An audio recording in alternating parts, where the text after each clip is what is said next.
స్తోత్రం స్తోత్రం స్తోత్రం స్తోత్రం స్తోత్రం స్తోత్రం స్తోత్రం స్తోత్రం. సర్వశక్తి మిక్కిలి కృపా ప్రేమ నమ్మకమైన మా ప్రియ పరలోకమందున్న మా తండ్రి, నీ పరిశుద్ధమైన ఘనమైన శ్రేష్టమైన నామానికి వేలాది కోట్లాది వందనాలు స్తోత్రాలు చెల్లిస్తున్నాం ప్రభువా. గడచిన వారమంతా మమ్మలను కాపాడి పరిరక్షించి సంరక్షించి మీ ఉచితమైన కృపలో మమ్మలను జ్ఞాపకం చేసుకొని ప్రభువా, మీరు ఇచ్చినటువంటి ఈ పరిశుద్ధ దినాన్ని బట్టి మీకు స్తోత్రాలు చెల్లించుకుంటున్నాం నాయనా. ఈ పరిశుద్ధ దినములో పరిశుద్ధంగా మిమ్మల్ని స్తుతించటానికి, ఘనపరచటానికి, కీర్తించటానికి ప్రభువా, మీరు మాకు అనుగ్రహించినటువంటి చక్కని సమయం అంతటిని బట్టి కూడా మీకు వేలాది కోట్లాది వందనాలు స్తోత్రాలు చెల్లించుకుంటున్నాం నాయన. ఆశ్చర్యకరుడవు, ఆలోచనకర్తవు, నమ్మకమైన దేవుడవు, మా జీవితాలలో ఎన్నో గొప్ప కార్యాలు చేసినటువంటి దేవుడవు ప్రభువా, నీకు స్తోత్రాలు నాయన. మిమ్మల్ని స్తుతించబోతున్నాం, మిమ్మల్ని కీర్తించబోతున్నాం, మిమ్మల్ని ఆరాధించబోతున్నాం ప్రభువా. మిమ్మల్ని ఘనపరచబోతూ ఉండగా నాయన, మమ్మల్ని అందరినీ కూడా మీ సిలువ చాటును మీరు మరుగుపరచి ప్రభువా, మీ శక్తితో, మీ మహిమతో, మీ బలంతో మమ్మల్ని నింపమని కోరుకుంటూ ఉన్నాము. సహాయము చేయండి ప్రభువా. పాటల యందు, వాక్య పరిచర్య యందును, ఆరాధనా కార్యక్రమమునందును ప్రభువా, నీకు కృతజ్ఞతాపూర్వకంగా నీకు కృతజ్ఞతలు చెల్లిస్తూ నాయన, ఈ ఉదయకాల సమయంలో ప్రభువా ఈ కార్యక్రమంలో ముందుకు వెళ్ళడానికి మీరు సహాయం దయచేయండి. మీకు స్తోత్రాలు ప్రభువా. చేరువచ్చిన నీ ప్రియ బిడ్డలందరినీ మీరు జ్ఞాపకం చేసుకోండి. రానయ్యుంటున్న ప్రతి బిడ్డను కూడా మీరు నడిపించండి, బలపరచండి, మీ శక్తితో నింపండి. మీకు స్తోత్రాలు ప్రభువా. ఇక్కడ జరిగే ఆరాధన ప్రభువా నాయన మా అందరికీ ఆశీర్వాదకరంగాను ప్రభువా, మీకు మహిమకరంగా జరగటానికి మీరు సహాయము దయచేయమని నజరేయుడైన యేసు క్రీస్తు అతి శ్రేష్టమైన నామాన ప్రార్థించి మరి మిక్కిలి వినయంతో అడిగి వేడుకొనుచున్నాను మా పరమ తండ్రి, ఆమేన్. కాబట్టి ఈ యొక్క ఉదయకాల సమయంలో ఈ 21వ అధ్యాయము, మొదటి రాజుల గ్రంథము 21వ అధ్యాయంలో ఈ మొదటి 20 వచనాలలో మనము ముగ్గురు వ్యక్తులను చూస్తాం. ఎంతమంది వ్యక్తులను చూస్తాం? ముగ్గురు వ్యక్తులను చూస్తాం. ఒక వ్యక్తి పేరు ఆహాబు. ఆహాబు అనేటువంటి మాటకు అర్థము తండ్రి యొక్క సహోదరుడు అని అర్థం. అంతేగాక యెజబేలు అనేటువంటి ఒక స్త్రీని మనం చూస్తాము. యెజబేలు అంటే అర్థం ఏంటంటే శీలవతి అని అర్థం. ఆహాబు అంటే అర్థం ఏంటి? ఆహాబు అంటే అర్థం ఏంటి చెప్పండి? తండ్రి యొక్క సహోదరుడు అని అర్థము. యెజబేలు అంటే శీలవతి అని అర్థము. నాబోతు అనేటువంటి ఒక వ్యక్తిని చూస్తాము. నాబోతు అంటే ఫలము అని అర్థం. ఏమర్థము? ఫలము అని అర్థం. ఈ ముగ్గురు వ్యక్తులు ఈ యొక్క పారాగ్రాఫ్లో మనకి కనబడతా ఉంటారు ప్రియులారా. దేవుని యొక్క వాక్యాన్ని మనము గమనించినట్లయితే ఈ చూడండి 21వ వచనంలో 21వ అధ్యాయంలో మనం చూసినప్పుడు, ఈ సంగతులైన తరువాత ఇజ్రాయేలులో షోమ్రోను రాజైన ఆహాబు నగరును ఆనుకొని యెజ్రెయేలు వాడైన నాబోతునకు ఒక ద్రాక్ష తోట ఉండెను. ఆహాబు అనేటువంటి వ్యక్తి ఒక కింగ్, ఒక రాజు. అంతేకాకుండా రాజు యొక్క పొలానికి ఆనుకొని ఇక్కడ ఒక వ్యక్తి కనబడుతున్నాడు. ఆ యొక్క రాజైన ఆహాబు నగరును ఆనుకొని ఇజ్రాయేలు వాడైన నాబోతు అనేటువంటి ఒక వ్యక్తికి ఒక ద్రాక్ష తోట ఉంది. చూడండి, ఒక ఆహాబు అనేటువంటి ఒక రాజు ఉన్నాడు. ఆ రాజుకి విస్తారమైనటువంటి పొలం ఉంది. ఈ విస్తారమైనటువంటి పొలము కలిగినటువంటి ఈ రాజుకి, ఈ రాజు వాళ్ళ పొలము ప్రక్కనే ఇంకొక వ్యక్తికి కొంత తోట ఉంది, కొంత పొలం ఉంది. అయితే ఈ రాజు ఏమన్నాడంటే, అక్కడ ఉన్నటువంటి ఆ యొక్క నాబోతు అనేటువంటి వ్యక్తితో ఏమంటున్నాడంటే, అయ్యా ఇదిగో మా దగ్గర నాకు నీ యొక్క పొలం కావాలి. ఎందుకు కావాలి అని గమనిస్తే, నేను కూర మొక్కలు వేసుకోవాలి, నీ పొలము నాకు కావాలి అని చెప్పి ఈయన అడుగుతూ ఉన్నాడు. అడుగుతూ ఉంటే అక్కడ ఉన్నటువంటి ఆ యొక్క రాజు అడుగుతూ ఉంటే ఈ యొక్క నాబోతు చెప్తూ ఉన్నటువంటి విషయం ఏంటంటే, అయ్యా ఆ పొలము మా పితరులది, మా తండ్రి గారు నాకు దాన్ని బహుమానంగా ఇచ్చారు, మా తండ్రి గారు అయినటువంటి మా తాతగారు దానిని మాకు బహుమానంగా అనుగ్రహించాడు, కాబట్టి దాన్ని నేను అమ్మలేను అని చెప్పి ఈ యొక్క వ్యక్తి ఆ రాజుతో చెప్తున్నాడు. రాజు బాగా ఫీల్ అయిపోయాడు. ఇదేంటి, నేను అడిగితే పొలం అమ్మట్లేదేంటి, ఎందుకు ఇతను ఇలాగ చేస్తున్నాడు అని చెప్పి ఆ రాజు బాగా ఫీల్ అయిపోయి ఇంటికెళ్ళి పడుకొని ముఖమంతా నల్లగా పెట్టుకొని ఫీల్ అయిపోతూ ఉన్నాడు. బాగా ఏమైపోతున్నాడు, ఫీల్ అయిపోతున్నాడు.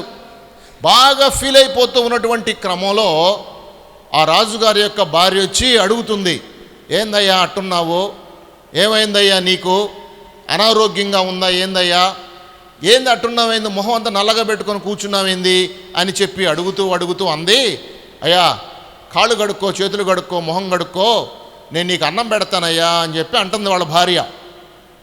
ఏమంటుంది, అన్నం పెడతానంటుంది. అన్నం పెడతానని చెప్పి అనగానే ఈ యొక్క వ్యక్తి అంటున్నాడు, నాకు అన్నం పెద్దగా ఆకలి కావట్లేదులే, నేను ఇప్పుడు అన్నం తిననులే అని చెప్పి ఆయన తన యొక్క భార్యకి సమాధానం చెప్తా ఉన్నాడు. ఎందుకు అలాగున్నావు, ఏమైంది, బాగున్నావు కదా, ఊరు వెళ్ళేటప్పుడు బాగున్నావు కదా, పొలానికి వెళ్ళేటప్పుడు బాగున్నావు, ఆనందంగానే వెళ్ళావు కదా, పొలం నుంచి తిరిగి వచ్చేటప్పుడు ఏమైంది, ఎందుకు అలాగున్నావు అని చెప్పి అడుగుతూ ఉన్నటువంటి క్రమంలో ఈయన చెప్తున్నాడు, ఇంకా నేను మన పొలం పక్కన ఉన్నటువంటి నాబోతును నేను ఒక విషయం అడిగాను. నాబోతు మన పొలాన్ని ఆనుకొని నాబోతు యొక్క పొలం కూడా ఉంది కదా, ఆ పొలం నాకు ఇమ్మని చెప్పి నేను అడిగాను. రాజు అయినటువంటి నేను అడిగితేనే వాడు నాబోతు ఆ పొలం నాకు ఇవ్వలేదు, కాబట్టి నేను బాగా గిల్టీగా ఫీల్ అయ్యాను, ఏదో నాకు ఇన్ఫీరియారిటీగా ఉంది, నేనేదో గిల్టీగా ఫీల్ అయినట్టుగా నాకు అనిపిస్తుంది, అందుకే నాకేందో మనసు నెమ్మది లేదు, మనసు బాధగా ఉంది, నేను చాలా ఇబ్బంది పడుతున్నాను అని చెప్పి ఇక్కడ రాజు తన యొక్క భార్యకి చెప్పాడు. చెప్పేసరికి భార్యకి బహు కోపం వచ్చింది. భార్యకి బహు కోపం వచ్చి అంటుంది, ఏంది మళ్ళీ చెప్పు అని చెప్పి అడిగింది. ఈయన మళ్ళీ అదే మాట చెప్పాడు, మనం పొలం పక్కన ఇంకొక ఆయన పొలం ఉంది కదా, ఆ పొలాన్ని నేను అడిగాను, నేను అడిగితే ఆ పొలం యజమాని ఆ యొక్క పొలాన్ని నాకు ఇవ్వలేదు అని చెప్పి ఈయన చెప్తూ ఉన్నటువంటి క్రమంలో తన భార్య అంటుంది, నువ్వు దాని గురించే వర్రీ అవ్వకు, నువ్వు అలాంటి విషయాలను బట్టి పెద్దగా ఆలోచిస్తావేంటి, ఎందుకు అలాంటి విషయాలు బట్టి పెద్దగా ఆలోచిస్తున్నావు, నువ్వు దాని గురించి ఇబ్బంది పడవాకు, ఆ విషయం నేను చూసుకుంటానులే అని చెప్పి ఈమె ధైర్యం చెప్పింది తన యొక్క భర్తకి. ఎప్పుడైతే ఈ ధైర్యం చెప్పిందో ఈ యొక్క అహాబు రాజు చాలా సంతోషంగా ఫీల్ అయ్యాడు మనసులో. ఓహో, నా భార్య ఏదో ఒకటిలే ఆ కార్యక్రమాన్ని జరిగిచ్చిద్ది, ఏదో చేసిద్ది అని చెప్పి అనుకొని ఈయన చాలా సంతోషంగా చాలా ఆనందంగా ఫీల్ అయ్యి ప్రశాంతంగా అన్నం తిని ప్రశాంతంగా ఉన్నాడు. అయితే ఈమె ఒక పని చేసింది. ఏం చేసిందంటే, ఇద్దరు మనుషుల్ని మాట్లాడి వాడిని ఆ యొక్క ఎవరిదైతే వీళ్ళ పొలం, రాజు యొక్క పొలం పక్కన ఎవరి పొలం అయితే ఉందో ఆ వ్యక్తిని కొట్టేసేసింది. ఆ వ్యక్తిని రాళ్లతో కొట్టేసేసి ఆ వ్యక్తిని సంహరించేసేసింది. ఆ వ్యక్తి మరణించాడు.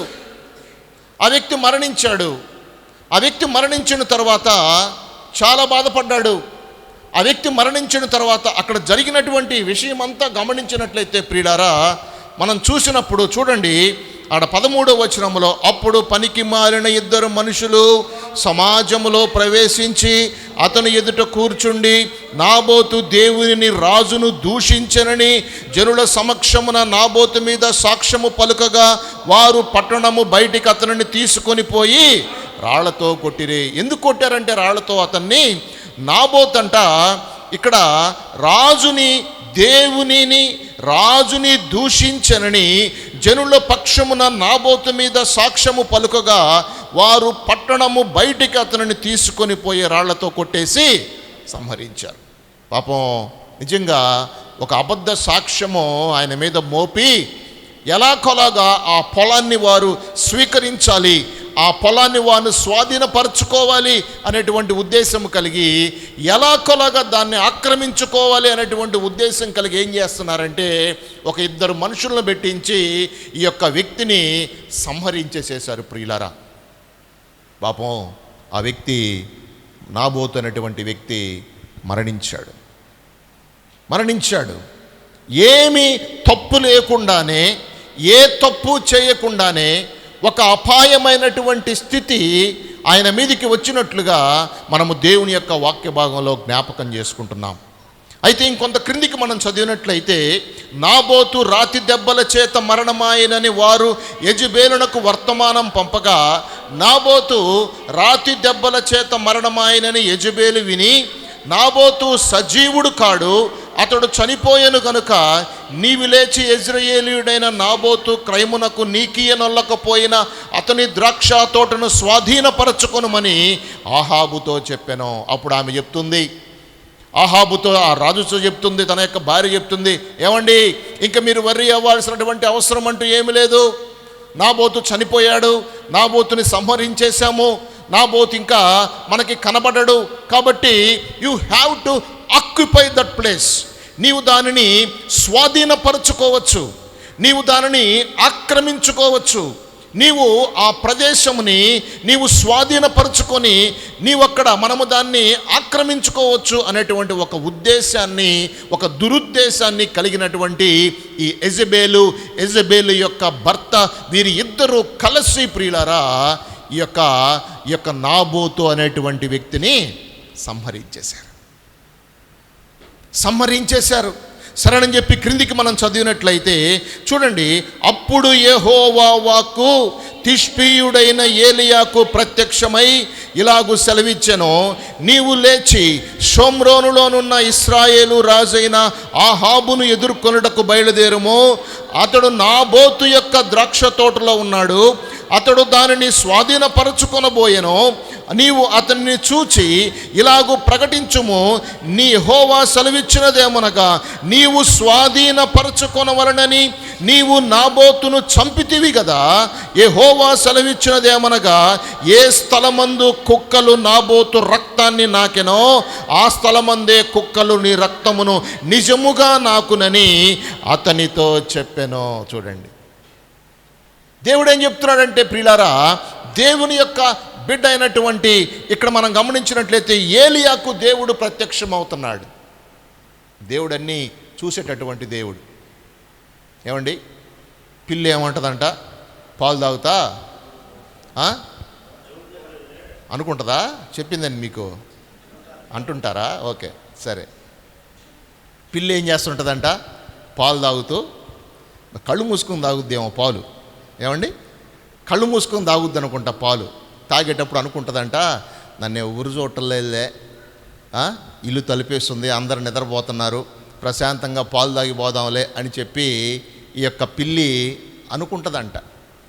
కానీ ఇక్కడ మనం గమనించినట్లయితే ఆహాబు రాజు, అంతేకాకుండా యెజెబెలు చేసినటువంటి ఈ క్రియను బట్టి ప్రియులారా, గాయపడినటువంటి ఈ యొక్క వ్యక్తి నాబోతు అనేటువంటి వ్యక్తి సంహరించబడ్డప్పుడు ఈ దృశ్యాన్ని అంతటినీ కూడా దేవుడు గమనిస్తూ ఉన్నటువంటి దేవుడు చూసుకుంటాడు.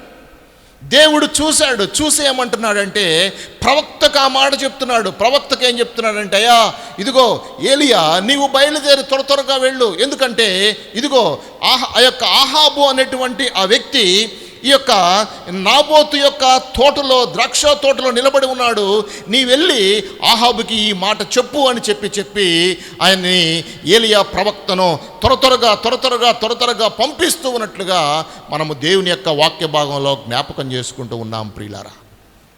వెళ్ళాడు ఈ ప్రవక్త త్వరగా ఆ యొక్క రాజు దగ్గరికి వెళ్ళాడు. ఆహాబు రాజు దగ్గరికి వెళ్ళి ఆ యొక్క రాజుతో మాట్లాడుతున్నాడు. అయ్యా రాజుగారు, మీరు చేసినటువంటి కార్యము పొరపాటు కార్యం మీరు చేశారు. ఇదిగో ఒక వ్యక్తిని ఒక అబద్ధ సాక్ష్యము ద్వారా ఏ తప్పు లేకుండా అతనిని మీరు సంహరించారు. భార్యాభర్తలు ఇద్దరు కూడా, మీ ఇద్దరు కూడా ప్రపాతమైనటువంటి క్రియను మీరు చేశారు.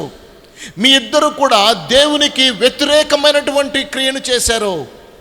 దేవుడు మిమ్మల్ని చూస్తూ ఉన్నటువంటి దేవుడు, ఎక్కడ మీరు ఆ యొక్క నాబోతు యొక్క రక్తాన్ని మీరు చిందించారో అలాంటి ప్రాంతంలోనే మీ రక్తాన్ని కూడా చిందింపబడుద్ది అని చెప్పి దేవుడు తెలియజేస్తున్నాడని చెప్పి ఇక్కడ ప్రవక్త వచ్చి ఆహాబు రాజుకు చెప్పాడు. వీడు గుండె ఆగిపోయింది రాజుకి. ఇదేంట్రా, నేనేం చేశాను? నేనేదో డల్గా ఇంట్లో ఉండి మా ఆవిడకి ఏదో నేను డల్గా నీరసంగా కనపడితే మా ఆవిడ అంతా ప్లాన్ చేసి, మా ఆవిడ అన్ని కార్యక్రమాలు చేసి, మా ఆవిడ అన్నీ చేపించి, 2 మనుషులను పెట్టించి మా ఆవిడ అన్ని కార్యక్రమాలు చేసి మా ఆవిడ సంహరిస్తే ఈ అపాయం ఏంది, నా మీదకు కూడా వస్తూ ఉంది అని చెప్పి ఈ యొక్క వ్యక్తి ఆశ్చర్యపోయినటువంటి సందర్భంలో ప్రియులారా, దేవుని యొక్క వాక్కు ఏలియాతో మాట్లాడుతున్నట్లుగా మనము జ్ఞాపకం చేసుకోవాలి. దేవుడు సమస్తమును చూసేటటువంటి దేవుడుగా కనబడుతున్నాడు. విరోధమైనటువంటి క్రియలు, విరోధమైనటువంటి పనులు, విరోధమైనటువంటి కార్యాలు ఎన్నో ఎన్నో ఎన్నో క్రైస్తవుల మీదకి వస్తూ ఉన్నటువంటి సందర్భాలు మనము జ్ఞాపకం చేసుకుంటూ ఉన్నాం. కుటుంబాల మీదకి కుటుంబాలు, ఒకరి మీదకి ఒకరు, రాజుల మీదకి ఇంకొక రాజు, ఒక దేశం మీదకి ఇంకొక దేశము, ఒక ప్రాంతం మీదకి ఇంకొక ప్రాంతము, ఒక విషయము మీదకి ఇంకొక విషయము, అన్నీ కూడా అబద్ధమైనటువంటి సాక్ష్యాలు ఈ భూలోకంలో మనుషులు రకరకాలుగా తెలియచేయటము, వాటిని పంచుకోవటము, వాటిని తెలియచేయటం వలన అనామకులైనటువంటి ఎంతోమంది మరణానికి, అనామకులైనటువంటి ఎంతోమంది చాలామంది మరణిస్తూ రకరకాలుగా ఇబ్బందులు పడుతూ ఉన్నటువంటి పరిస్థితులు మనము తెలుసుకుంటూ చూస్తూ ఉన్నాం. ప్రియ సహోదరి సహోదరులారా, పాపం నాబోతునకు ఏమీ తెలియదు. ఆయన ఒక ద్రాక్ష తోటను కలిగి ఉన్నటువంటి వ్యక్తి, కానీ ఆయన మరణించాడు. నాబోతు ఇంక లేడు.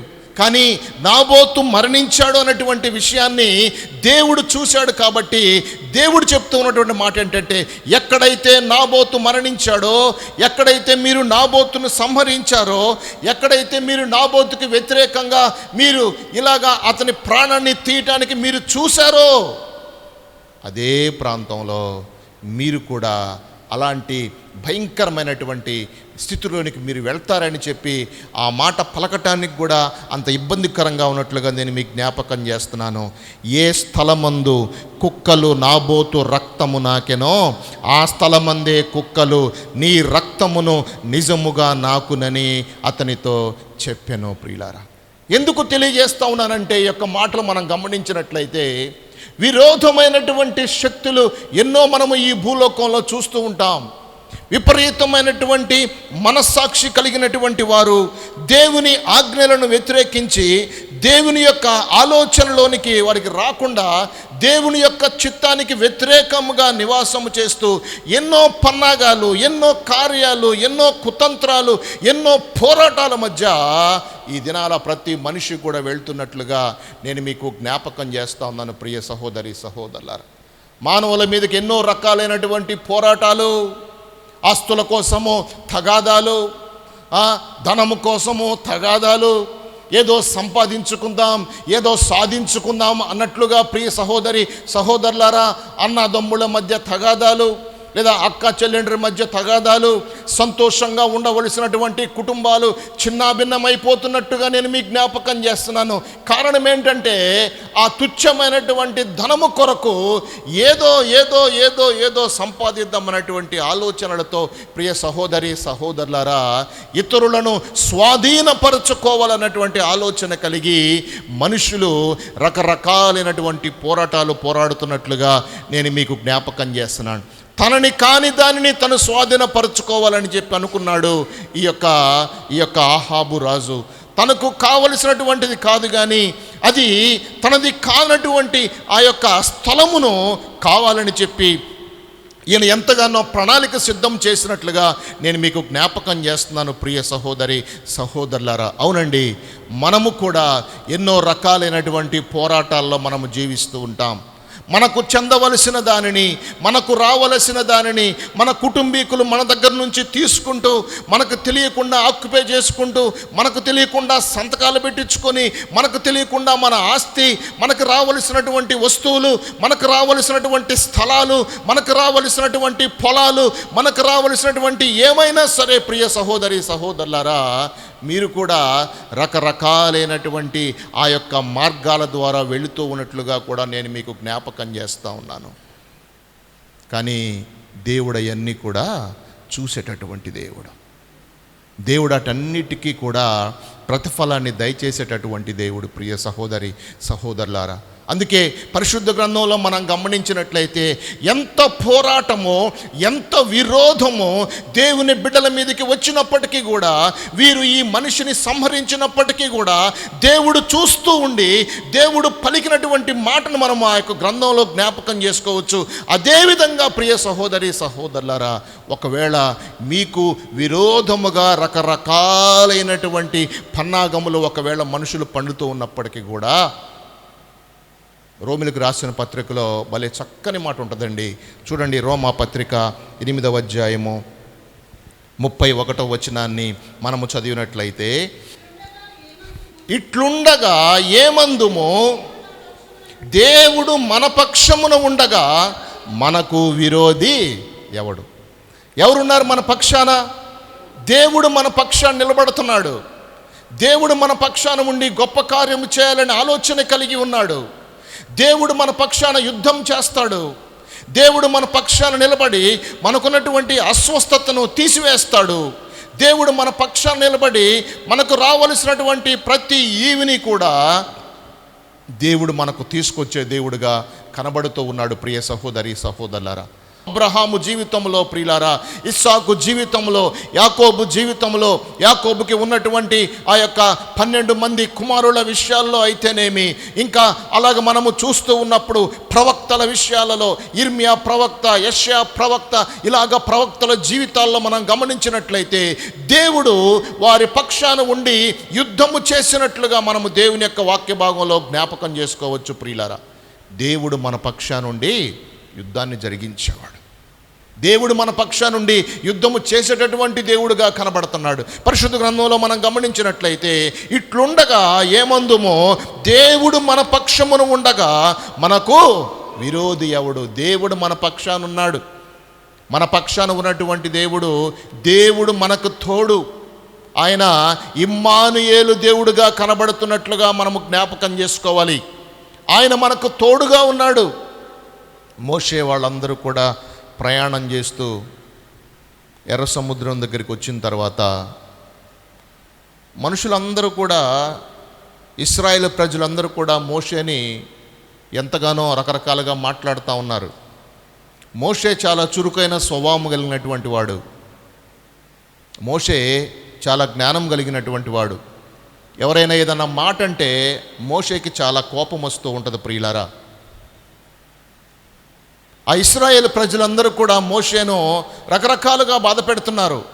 మమ్మల్ని ఇక్కడికి ఎందుకు తీసుకొని వచ్చావు? మనం ఇప్పుడు దాటి వెళ్ళటానికి ఎలాగ దాటి వెళ్ళాలి? మనం ఇక్కడ చనిపోతాం కదా నీళ్ళలో దిగితే. ఇదిగో ఫరో సైన్యమేమో వెనక వస్తూ ఉంది కదా, వాళ్ళు రథాల మీద గుర్రాల మీద దివిటీలు పట్టుకొని వస్తున్నారు కదా, మనం ఎలాగ వెళ్తాం ముందుకే అని చెప్పి వాళ్ళందరూ కూడా అడుగుతూ ఉన్నటువంటి క్రమంలో ప్రియులారా,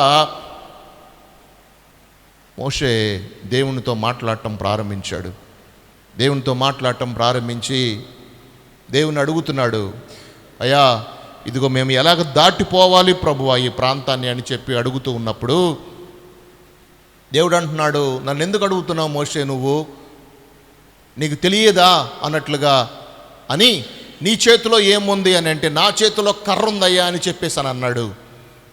సరే, ఆ కర్ర తీసుకొని సముద్రం మీద నీవు గట్టిగా కొట్టు అని చెప్పినప్పుడు ఆయన ఆ కర్ర తీసుకొని సముద్రం మీద గట్టిగా కొట్టగా సముద్రము 2 పాయలుగా చీల్చబడి ఇశ్రాయేలు ప్రజలందరూ కూడా ఆరిన నేల మీద ప్రయాణమై వెళ్ళారు అని చెప్పి దేవుని యొక్క వాక్య భాగంలో మనకు కనబడతా ఉంది.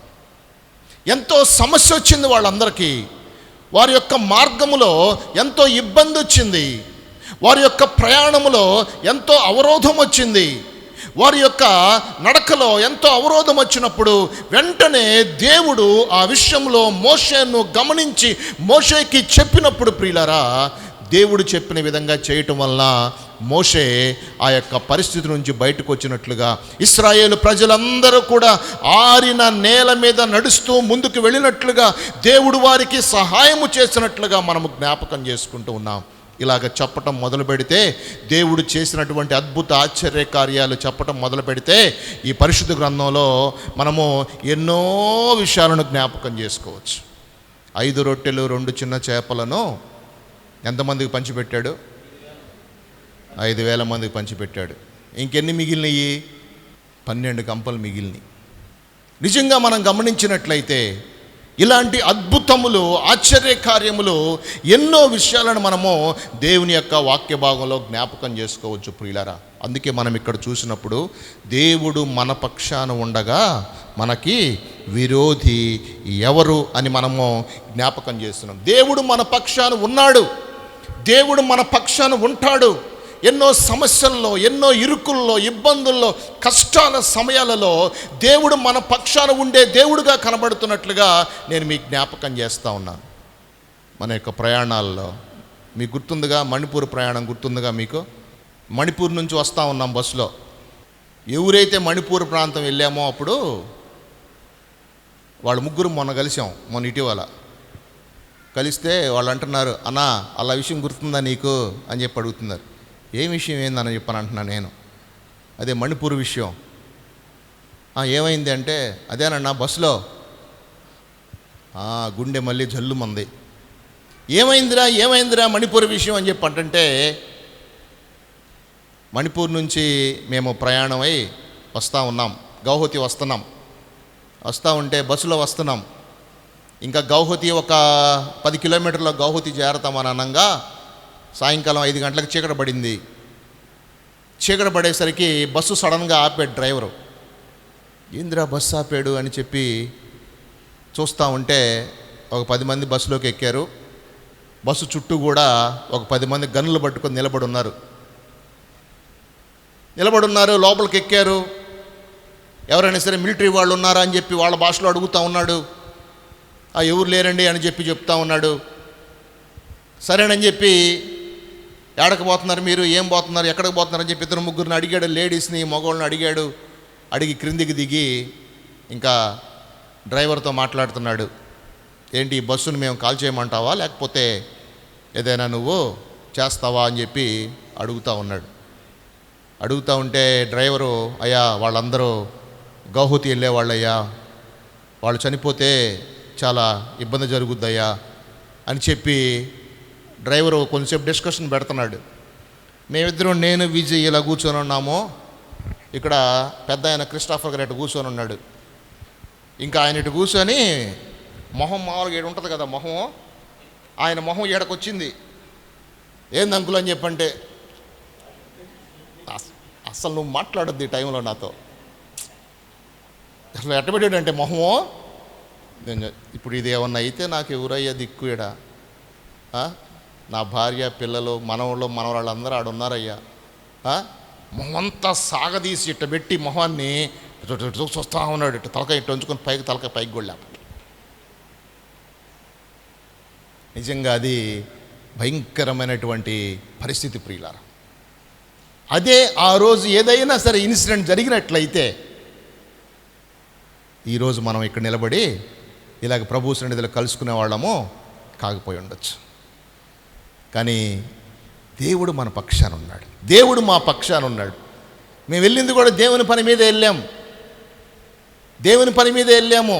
క్షేమంగా తిరిగి రావటానికి ప్రభువు మాకు ఎంతగానో సహాయం చేశాడు.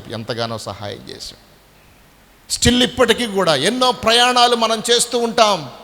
మా యొక్క ప్రయాణాల్లో, మా యొక్క కార్యక్రమాలలో దేవుడు ఎంతగానో తన యొక్క కృప చూపుతూ ఉన్నటువంటి విషయాన్ని నేను మీ అందరికీ కూడా జ్ఞాపకం చేస్తూ ఉన్నాను. అవునండి, దేవుడు మనకు తోడుగా ఉన్నటువంటి దేవుడు. పరిశుద్ధ గ్రంథంలో మనం గమనించినట్లయితే మత్తయి సువార్త 15వ అధ్యాయము 19వ వచనాన్ని మనం చదివినప్పుడు అక్కడ మనము జ్ఞాపకం చేసుకుంటాం కదా, దురాలోచనలను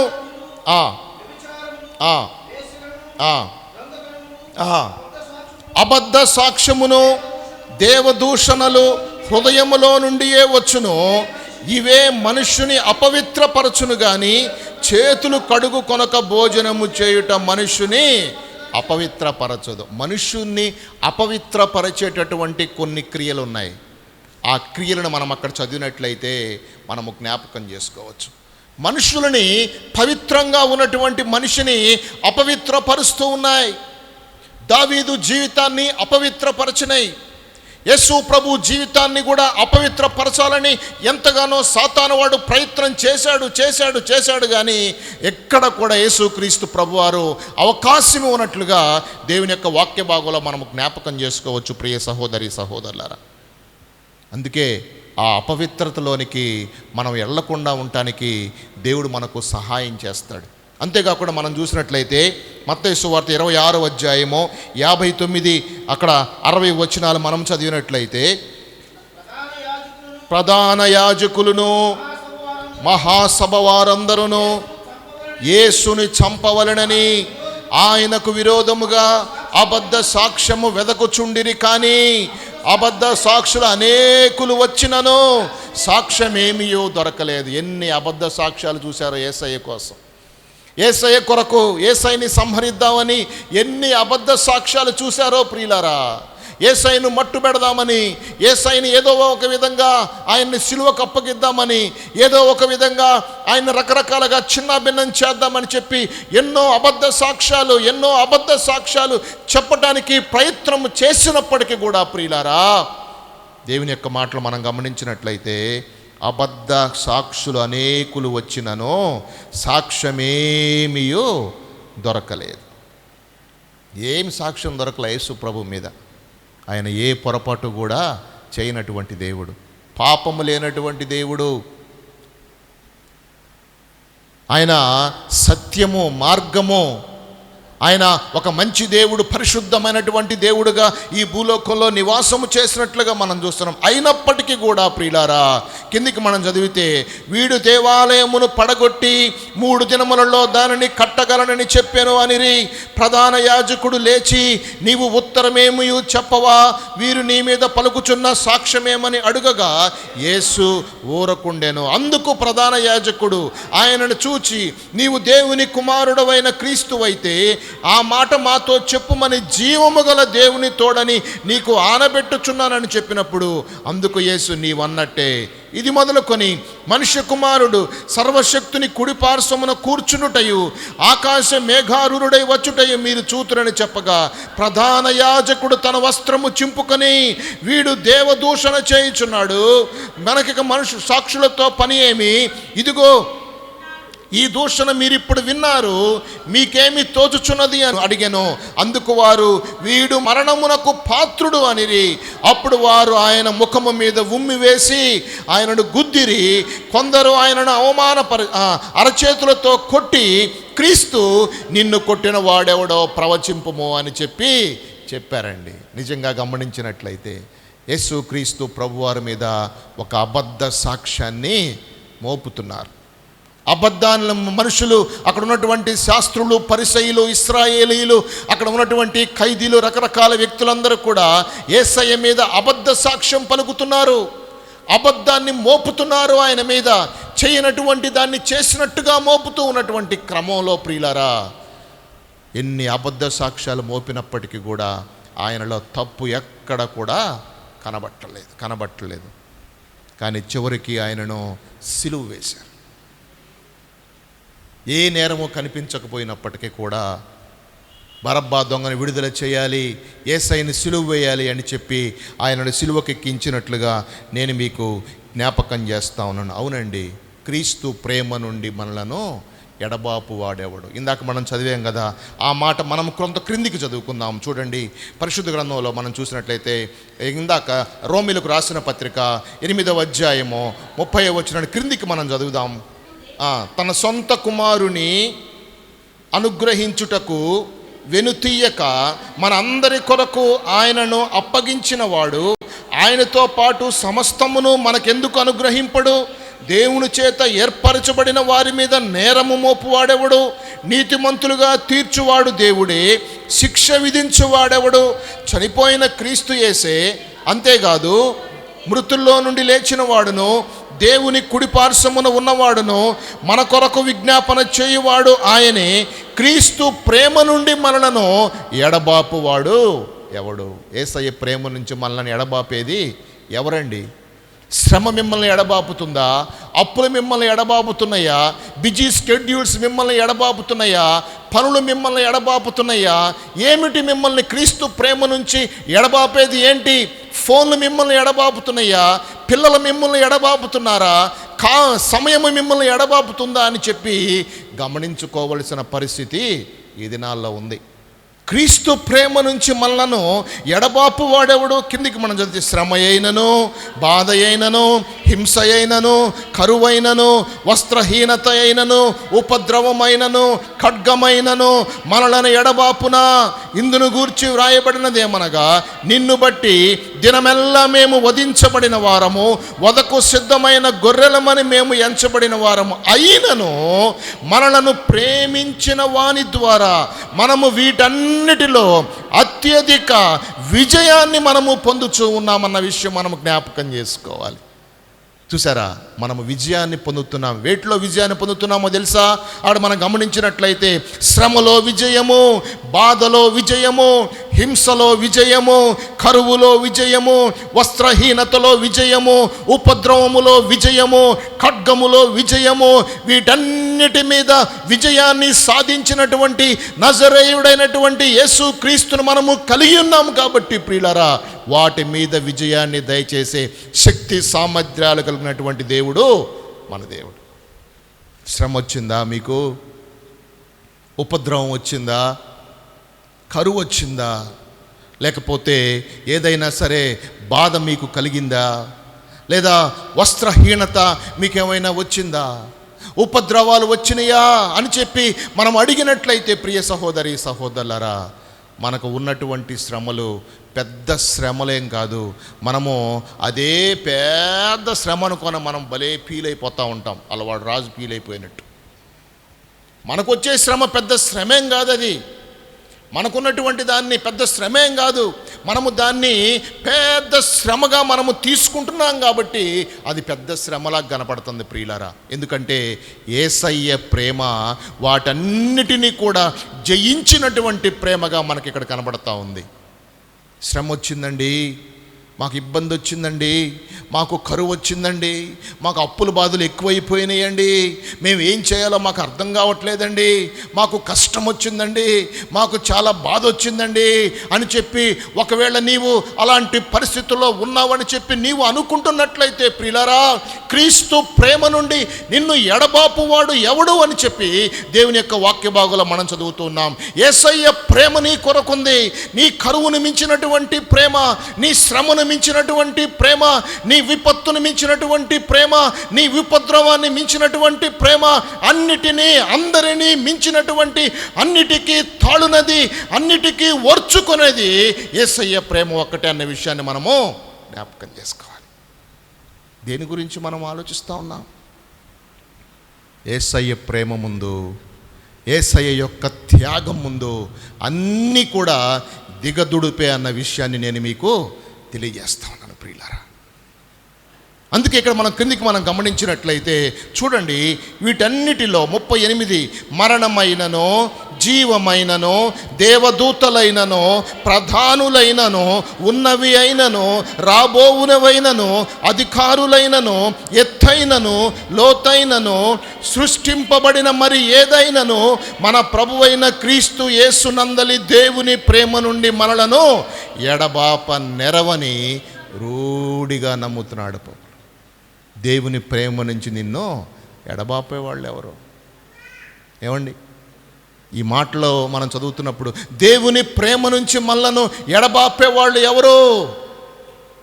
తెలియక ఒక్కొక్కసారి మనమే ఎడబాసిపోతాం, మనమే ఎడంగా ఉంటాం, తెలిసి ఉంటాం, ఒక్కొక్కసారి కావాలని ఉంటాము, ఒక్కొక్కసారి టెస్ట్ చేద్దామని ఉంటాము, ఎడఎడంగా ఉంటాం, తల్లిదండ్రులతో ఎడఎడంగా ఉంటాం, అన్నదమ్ములతో ఎడఎడంగా ఉంటాం, అక్కచెల్లెలతో ఎడఎడంగా ఉంటాం, అత్తమామలతో ఎడఎడంగా ఉంటాం. లేదు, కుటుంబాలు లేనటువంటి వాళ్ళు కోట్లల్లో ఉన్నారు. ఈ భూలోకంలో తెలుసు తెలీదా మీకు?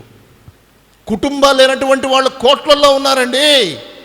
దేవుడు నీకు కుటుంబాన్ని ఇచ్చాడు, దేవుడు నీకు భార్యనిచ్చాడు, దేవుడు నీకు భర్తనిచ్చాడు, దేవుడు నీకు అన్నదమ్ములు ఇచ్చాడు, దేవుడు నీకు అక్క చెల్లెండ్రు ఇచ్చాడు, అత్తమామల్ని ఇచ్చాడు, లేదా తల్లిదండ్రులను ఇచ్చాడు. వాళ్ళని వదిలేసేసి ఈ లోకంలో ఉన్నటువంటి ఎన్ని చేసినా కానీ ప్రియులారా, నీకు సెన్సు దేవుడు ఎప్పుడు కూడా జ్ఞాపకం చేస్తూనే ఉంటాడు, నీవు అక్కడ మిస్ అవుతున్నావు కదా అని చెప్పి. నీకు దేవుడు ఎప్పుడు జ్ఞాపకం చేస్తూనే ఉంటాడు, నీవు పలానా చోట మిస్ అవుతున్నావు జాగ్రత్త, నీవు పలానా చోట మిస్ అవుతున్నావు జాగ్రత్త. ఎందుకంటే యేసయ్య ప్రేమను చూపించవలసినటువంటి మనము, యేసయ్య ప్రేమను ఇతరులకు చూపించవలసినటువంటి మనము, అసలు ఆ ప్రేమలోనే మనం మిస్ అయిపోతే ఎంత భయంకరమైన పరిస్థితితో మనము అర్థం చేసుకోవాలి ప్రియులారా.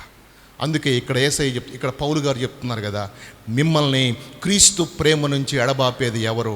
ఇక్కడ మనం చూస్తే మరణం ఎడబాపుతుందా, లేదా జీవము ఎడబాపుతుందా, దేవదూతలు ఎడబాపుతున్నాయా, ప్రధానులు ఎడబాపుతున్నారా, ఉన్నవి అయినను రాబోవునివైనను అధికారులైనను ఎత్తైనను లోతైనను సృష్టింపబడిన మరి ఏదైనను మన ప్రభు అయిన యేసు క్రీస్తునందలి దేవుని ప్రేమ నుంచి మనలను ఎడబాప నెరవని రూఢిగా నమ్ముచున్నాను. ఎంత మంచి మాట పౌలు గారు చెప్తున్నారు. దేవుని ప్రేమను మీరు అర్థం చేసుకోవడానికి ప్రయత్నం చేయండి. ఆయన నీ కొరకు తన యొక్క రక్తాన్ని చిందించినటువంటి దేవుడు, తన యొక్క రక్తం పెట్టాడు. తన యొక్క రక్తము మిట్ట మధ్యాహ్నము తన యొక్క రక్తాన్ని మన కొరకు చిందించినటువంటి దేవుడుగా మనకి కనబడుతున్నాడు. ప్రియ సహోదరి సహోదరులారా, క్రీస్తు ప్రేమ నుంచి మనల్ని ఎడబాసేవాళ్ళు ఎవ్వరు కూడా లేరు.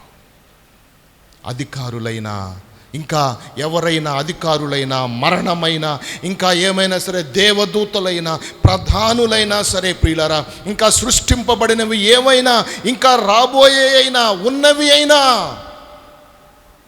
కొంతమంది ఉన్న వాటిని బట్టి చూసుకొని, నాకు బెంచ్ కారు ఉంది, నాకు విమానం ఉంది, కేయపాలు అంటాడు. విమానానికి మొన్నే అద్దె కట్టాడంట, పాపం మొన్నే అద్దె కట్టాడంట. ఈ టీవీ వాళ్ళు కూడా భలే అడుగుతారు క్వశ్చన్లు ఆయన్ని. ఆడ ఆపారు కదా, తుప్పు పట్టిద్దామో అని చెప్పి అంటే, ఆ మొన్న అద్దె కట్టాను అని అంటున్నాడు. కొన్నాడు, ఏమన్నా ప్రయోజనం ఉందా? ఉన్నాయి, మంచి విమానం ఉంది, మంచి సూట్లు ఉన్నాయి, వాటిని బట్టి మనం యేసయ్య ప్రేమను దూరం చేసుకోవాల్సిన అవసరం అంటూ ఏమీ లేదండి. మనకి ఉన్నవన్నీ కూడా ఒక దినాన మనము అట్లా విడిచిపెట్టి, వీ హ్యావ్ టు, సొంత భార్యనే విడిచిపెట్టేస్తాం. వస్త్రాలు, బంగారం ఇవన్నీ ఏముంది, సొంత పిల్లల్నే విడిచిపెట్టేస్తాం ఒక దినాన అవసరమైతే. ఈ బంగారము, వజ్రాలు ఇవన్నీ కూడా, కార్లు ఇవన్నీ ఏమవుతాయి, ఏమున్నాయి, ఇవన్నీ కూడా ఒక సమయం రాబోతా ఉంది. ప్రియ సహోదరి సహోదరులారా, పౌలు గారు ఆ మాట చెప్తున్నాడు, అయ్యా యేసుక్రీస్తు ప్రేమ నుంచి నిన్ను ఎడబాసేది ఎవరయ్యా? దేన్ని నీవు ఎడబాస్తున్నావయ్యా? ఎందుకు యేసయ్య ప్రేమను చూపించలేకపోతున్నావయ్యా? ఎందుకు యేసయ్య ప్రేమను నువ్వు చూపించలేకపోతా ఉన్నావయ్యా? ఎందుకు నీవు యేసయ్య ప్రేమలో నివసించలేకపోతా ఉన్నావయ్యా? ఎందుకు విరోధముగా ప్రవర్తిస్తున్నావయ్యా అని చెప్పి యేసయ్య ఇక్కడ పౌలు గారు మాట్లాడుతున్నట్లుగా నేను మీకు జ్ఞాపకం చేస్తా ఉన్నాను. ప్రియ సహోదరి సహోదరులారా, అందుకే ఇక్కడ మనం చూస్తే క్రీస్తు ప్రభు అయిన క్రీస్తు యేసునందలి దేవుని ప్రేమ నుండి మనలను ఎడబాప నెరవని రూఢిగా నమ్ముచున్నాను. అవన్నీ కూడా మనము కూడా ఎడబాప నెరవన్న విషయం మనం జ్ఞాపకం చేసుకోవాలి. ఎత్తైనను లోతైనను అది ఏమైనాను కానీ, ఉన్నవి అయినా కానీ, ఇంకా రాబోయేటటువంటి ఆశీర్వాదాలైనా కానీ, ఇంకా రాబోయేటటువంటి దీవెనలైనా కానీ, ఇంకా దేవుడు నిన్ను ఆశీర్వదించిన కొలది, దేవుడు నిన్ను దీవించిన కొలది, దేవుడు నీకు ఉద్యోగంలో ప్రమోషన్ ఇచ్చిన కొలది, దేవుడు నీ వ్యాపారాన్ని దీవించిన కొలది, ఇంకా ఇంకా ఇంకా ప్రభువు సన్నిధిలో యేసయ్య యొక్క ప్రేమను తెలియచేయటానికి, యేసయ్య యొక్క కృపను తెలియజేయటానికి మనము ముందుండాలన్న విషయాన్ని నేను మీకు జ్ఞాపకం చేస్తా ఉన్నాను. ప్రియ సహోదరి సహోదరులారా, మనల్ని ఎడబాసేవాడు ఎవ్వరూ కూడా లేరన్న విషయాన్ని మనము జ్ఞాపకం చేసుకోవాలి. ప్రియ సహోదరి సహోదరులారా, ఎందుకంటే ఆయన కృప మనలను ఎడబాయలేదు కాబట్టి. ఎడబాయని నీ కృప నన్ను విడువదు ఎన్నటికీ, ఎడబాయని నీ కృపా నన్ను విడువదు ఎన్నటికీ. యేసయ్యా నీ ప్రేమానురాగం నన్ను కాయును అనుక్షణం. యేసయ్యా నీ ప్రేమానురాగం నన్ను కాయును అనుక్షణం. ఎడబాయని నీ కృపా. ఆయన కృప మనల్ని ఎడబాయని కృపగా కనబడుతున్నట్లుగా మనం జ్ఞాపకం చేసుకోవాలి. నిన్ను ఎడబాయడు మన దేవుడు. పరిశుద్ధ గ్రంథంలో మనం గమనించినట్లయితే చూడండి, యెషయా గ్రంథము 54వ అధ్యాయము 17వ వచనాన్ని మనం గమనించినట్లయితే ప్రియులారా, అక్కడ ఎడబాయినటువంటి కృప కలిగినటువంటి దేవుడు, నీకు విరోధముగా రూపించబడిన ఏ ఆయుధము కూడా వర్ధిల్లదు అని చెప్పి దేవుని యొక్క వాక్య భాగంలో మనం జ్ఞాపకం చేసుకుంటాం.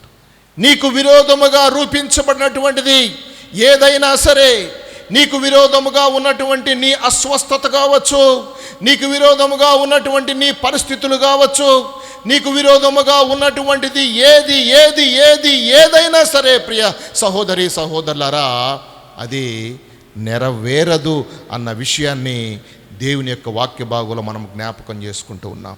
నీకు విరోధముగా రూపించబడిన ఏ ఆయుధము కూడా వర్ధిల్లదు. నీ పాదములకు రాయి తగులకుండా ఆయన తన యొక్క దేవదూతలకు ఆజ్ఞాపిస్తాడు. చూద్దాం, చదవండి దేవుని యొక్క మాటలు మనం గమనించినట్లయితే పరిశుద్ధ గ్రంథంలో, కీర్తన గ్రంథంలోనే మనం చూసినప్పుడు మనం చదువుతాం, నీకు అపాయమేమియూ రాదు, ఏ తెగులును నీ గుడారము సమీపించదు, నీ మార్గములన్నిటిలో నిన్ను కాపాడుటకు ఆయన నిన్ను గూర్చి తన దూతలకు ఆజ్ఞాపించెను, నీ పాదములకు రాయి తగులకుండా వారు నిన్ను తమ చేతుల మీద ఎత్తి పట్టుకుంటారు. ఎంత గొప్ప విషయం అండి!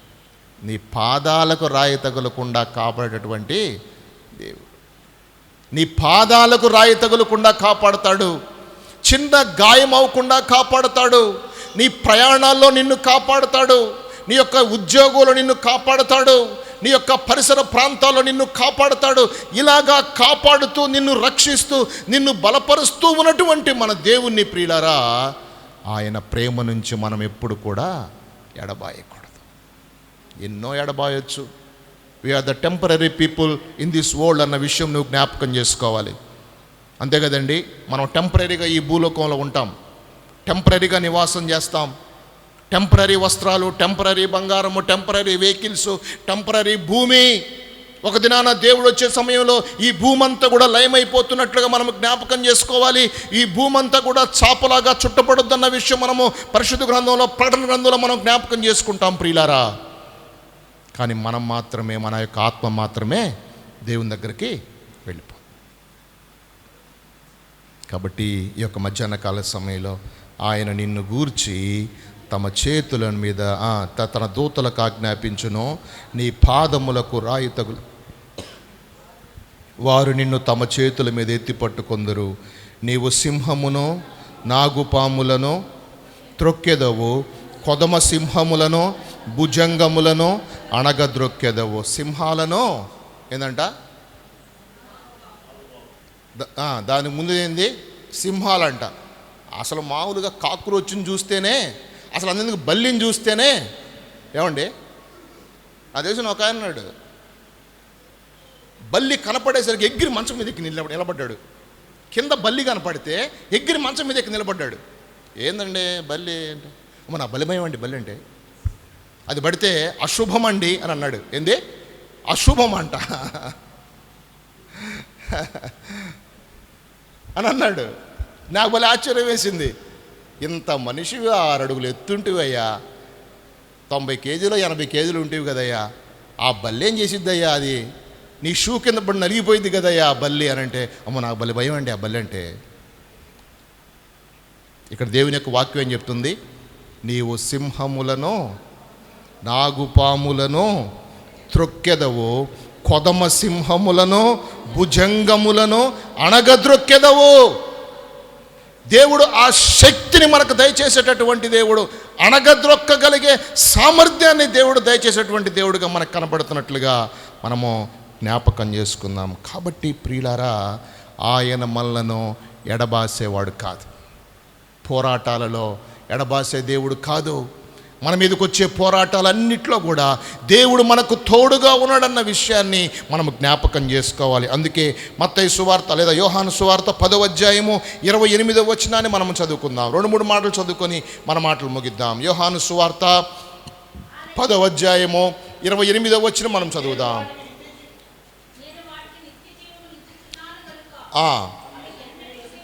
అవి ఎన్నటికి నశింపవు, ఎవడును వాటిని నా చేతిలో నుండి అపహరింపడు. ఏందంట, దేవుడు నిత్య జీవము దయచేసేటటువంటి దేవుడు. అందుకే దేవుడు మనల్ని ఈ భూలోకంలో ఏర్పాటు చేశాడు అన్న విషయం మనము జ్ఞాపకం చేసుకోవాలి. ఇంకా మనం చదివినట్లయితే 15వ అధ్యాయం 4వ వచనము, యోహాను సువార్త 15వ అధ్యాయం 4వ వచనం మనం చదువుదాం. నా యందు నిలిచియుండుడి, మీ యందు నేను నిలిచియుందును. తీగె ద్రాక్షవల్లిలో నిలిచి ఉంటేనే గాని తనంతట తానే ఎలాగూ ఫలింపదో, అలాగే నా యందు నిలిచి ఉంటేనే గాని మీరును ఫలింపరు. ద్రాక్షవల్లిని నేను, తీగలు మీరు.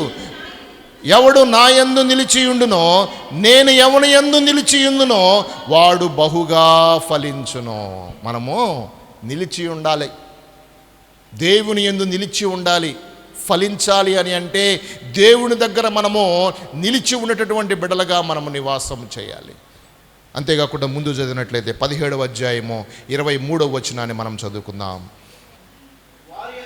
వారి యందు నేనును, నా యందు నీవును ఉండుట వలన వారు సంపూర్ణులుగా చేయబడి ఏకముగా ఉన్నందున నీవు నన్ను పంపితివనియు, నీవు నన్ను ప్రేమించినట్టే వారిని కూడా ప్రేమించితివనియు లోకము తెలుసుకున్నట్లు నాకు అనుగ్రహించిన మహిమను వారికి ఇచ్చితిని. తండ్రి, నేనెక్కడ ఉందునో అక్కడ నీవు నాకు అనుగ్రహించిన వారు నాతో కూడా ఉండవలెను. నీవు నాకు అనుగ్రహించిన నా మహిమను వారు చూడవలనని కోరుచున్నారు. జగత్తు పునాది వేయబడక మునిపే నీవు నన్ను ప్రేమించావు. నీతి స్వరూపుడు ఒక తండ్రి, లోకము నిన్ను ఎరగలేదు, నేను నిన్ను ఎరుగుదును. నీవు పంపిన నన్ను పంపితివని వీరెరిగి ఉన్నారు. నీవు నా యందు ఉంచిన ప్రేమ వారి యందు ఉండునట్లు నేను వారి యందు ఉండునట్లును వారికి నీ నామమును తెలియజేస్తుని ఇంకనూ తెలియజేసేదనని చెప్పాను. యేసుక్రీస్తు ప్రభువారు శిష్యుల గురించి చెప్తున్నాడు. ఆ శిష్యుల గురించి, అంతేకాకుండా ఆయన నమ్మినటువంటి కోవలో ఉన్నటువంటి మనందరి గురించి కూడా ఆయన మాట్లాడుతున్నట్లుగా మనం జ్ఞాపకం చేసుకోవాలి. కాబట్టి ప్రియులారా, ఈ లోకంలో రకరకాలైనటువంటి అబద్ధ సాక్ష్యాలు మీ మీద పలుకుతారు. ఉద్యోగానికి సరిగా రాడండి, ఉద్యోగానికి అన్ని ఆప్షన్లు పెడతాడు, ఉండి లేనట్టుగా లేని ఉన్నట్టుగా చెప్తాడు అని చెప్పి ఎన్నో రకాలైనటువంటి విషయాలు, ఎన్నో అబద్ధ సాక్ష్యాలు, ఎంతో పోరాటము మీరు ఒకవేళ ఫేస్ చేస్తూ ఉండవచ్చు. కానీ ప్రియ సహోదరి సహోదరులారా, దేవుడు మన పక్షాన ఉంటే మనకు విరోధి ఎవడు? ఈ మాట మీరు జ్ఞాపకం ఉంచుకోండి. యెహోవా మన పక్షాన ఉంటే మనకు విరోధి ఎవడు?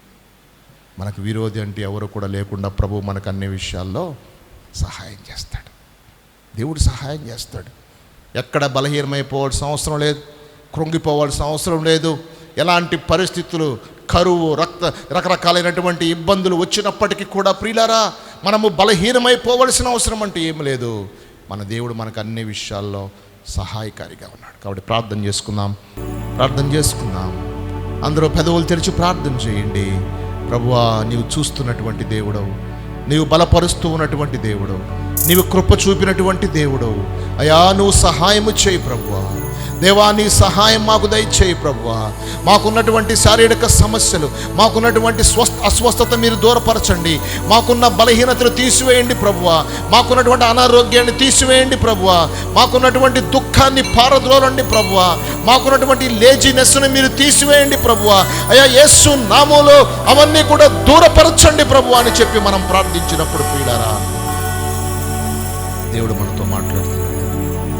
దేవుడు మనకి అవన్నీ కూడా తీసివేసే దేవుడుగా కనబడుతున్నాడు. కాబట్టి ప్రార్థన చేసుకుందాం. ప్రార్థన చేసుకుందాం. సర్వశక్తి మిక్కిలి కృప ప్రేమ నమ్మకమైన మా ప్రియ పరలోకమందున్న మా తండ్రి, మీ పరిశుద్ధ నామానికి వందనాలు అయా. ఈ మధ్యాహ్న కాల సమయంలో ప్రభువా ఇప్పటి వరకు పాటల ద్వారా మిమ్మల్ని స్తుతించాం, ఆరాధించాం, మీ వాక్యాన్ని విన్నాం ప్రభువా. నీవు మా పక్షమున ఉండగా మాకు విరోధులు మమ్మల్ని ఏం చేయగలరు ప్రభువా? అది ఎలాంటి సమస్య, ఎలాంటి ఇబ్బంది అయినప్పటికీ కూడా నాయన మీ కృప, మీ కాపుదల, మీ భద్రత మాకు ఇచ్చారు. మీకు వందనాలు, స్తోత్రాలు చెల్లిస్తున్నాను ప్రభువా. నా తండ్రి, ఈ మధ్యాహ్న కాల సమయంలో నీ కృపలో మమ్మల్ని వర్ధిలింపజేసిన విధానం అంతటిని బట్టి మీకు వందనాలు.